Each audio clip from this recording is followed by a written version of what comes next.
અને મહત્વપૂર્ણ સમાચારો પર નજર કરીએ તો અભિનેતા સૈફ અલી ખાન પર છરી વડે હુમલો કરવામાં આવ્યો છે।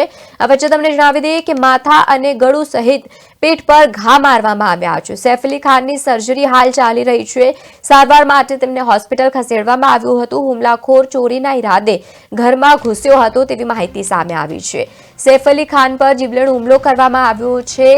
છરી વડે તેમના પર હુમલો કરવામાં આવ્યો છે। એક ચોર ઘરમાં ઘૂસી ગયો અને સૈફ અલી ખાન પર હુમલો કરવામાં આવ્યો। સૈફ અલી ખાન પર જે રીતે હુમલાની આ ઘટના બની તેમને લીલાવતી હોસ્પિટલમાં સારવાર માટે ખસેડવામાં આવ્યું છે।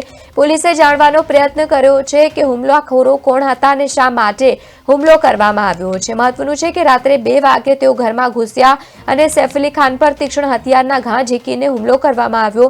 ત્યારે તેમના શરીર પર 2 થી 3 ઘા માર્યા છે। સૈફ અલી ખાન પર થયેલા હુમલા અંગે પોલીસે કહ્યું છે કે એક અજાણ્યો વ્યક્તિ અભિનેતાના ઘરમાં ઘૂસી ગયો હતો। આ પછી સૈફ અને સાથે જ હુમલાખોર વચ્ચે ઝપાઝપી પણ થઈ। આ દરમિયાન સૈફ અલી ખાન પર છરી વડે હુમલો કરવામાં આવ્યો।